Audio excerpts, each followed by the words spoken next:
यह धारणा कि आप इससे अलग हैं, इस तरह से इसका आकलन करना पहले से ही अलगाव के भ्रम की गति से परे है। और यह एक भ्रम है, यह महत्वपूर्ण हिस्सा है। यह कुछ कृत्रिम रूप से अलग खड़ा है, खुद को पर्याप्त जगह दे रहा है ताकि वह इच्छा कर सके। और यह वास्तव में चेतना में एक ऊर्जावान चीज है। यह एक दूसरे से अलग होने जैसा स्पष्ट आंदोलन है जो केवल इतने लंबे समय तक ही चल सकता है। यदि आप पूरी तरह से दिमाग से जुड़े हुए हैं तो आपको जागने में कोई दिलचस्पी नहीं है और आप वास्तव में कड़ी मेहनत करते हैं और जीवन भर खुद को थका देते हैं। यह संभवतः सबसे लंबे समय तक चल सकता है जब तक कि आपकी मृत्यु न हो जाए। और जब आप मरते हैं तो वह चला जाता है, वह भ्रम दूर हो गया। यह सही है, वह प्रवृत्ति जो मानव चेतना में नहीं गई है, हम इसे जारी रखेंगे। अन्य लोग आपके लिए मशाल लेकर चलेंगे, लेकिन मैं इसे काफी हद तक व्यक्त कर रहा हूं। लेकिन यह एक दुखद मजाक है कि हम खुद को यह विश्वास दिलाकर मूर्ख बना सकते हैं कि हम किसी अनुभव से अलग खड़े हो सकते हैं, जैसे कि हम इसे वांछनीय या अवांछनीय के रूप में आंक सकते हैं। यदि हम इसे वांछनीय मानते हैं तो हमारे पास कार्यक्रमों का एक पूरा सेट है जो शुरू होता है और कहता है, ओह, मैं उस पर वापस कैसे पहुंचूं, या अब वह मेरे पास क्यों नहीं है, अथवा मेरे पास इससे अधिक क्यों नहीं है। और अगर हमें इससे घृणा है तो यह असुविधाजनक है, यह अवांछनीय है। आप इसे जैसे एक प्रकार का प्रतिकूल पृथक्करण कह सकते हैं।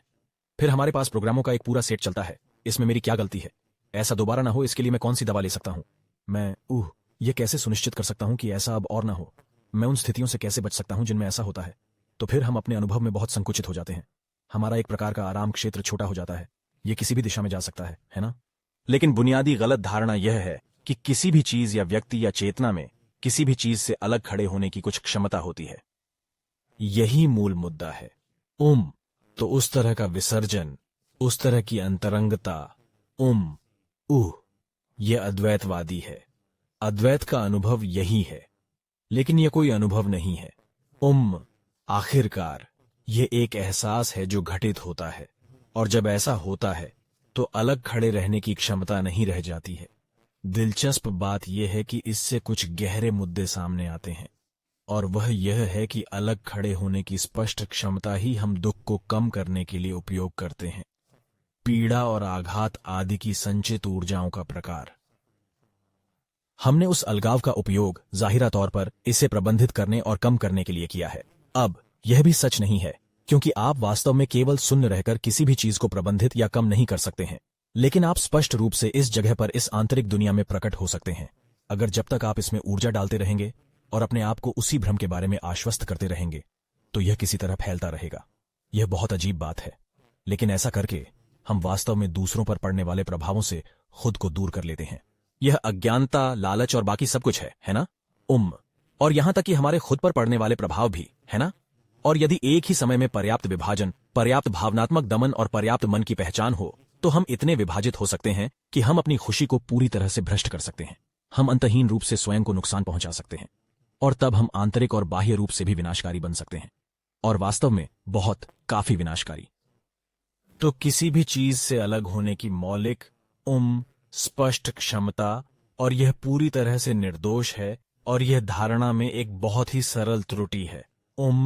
ऐसा नहीं है कि किसी ने भी यह गलती नहीं की है, यह सिर्फ इसका एक हिस्सा है कि हमारा दिमाग अपनी जटिलता के कारण कैसे काम करता है, और हर कोई कम उम्र में उस स्पष्ट अलगाव से गुजरेगा। और क्योंकि हमारे पास बहुत कुछ नहीं है, यह रोचक है। मुझे लगता है कि एक ठोस आंतरिक दुनिया की भावना के निर्माण में एक तरह का अंतर है।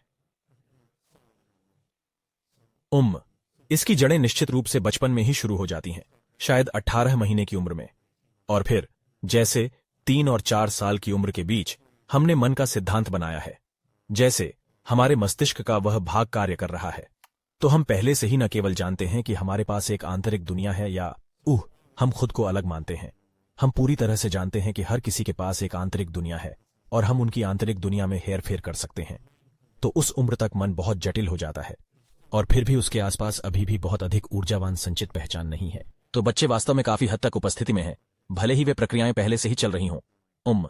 लेकिन मैं ऐसा इसलिए कह रहा हूं क्योंकि आप देख सकते हैं कि वास्तव में आराम पाने से पहले इसे कितनी गहराई तक जाना होगा।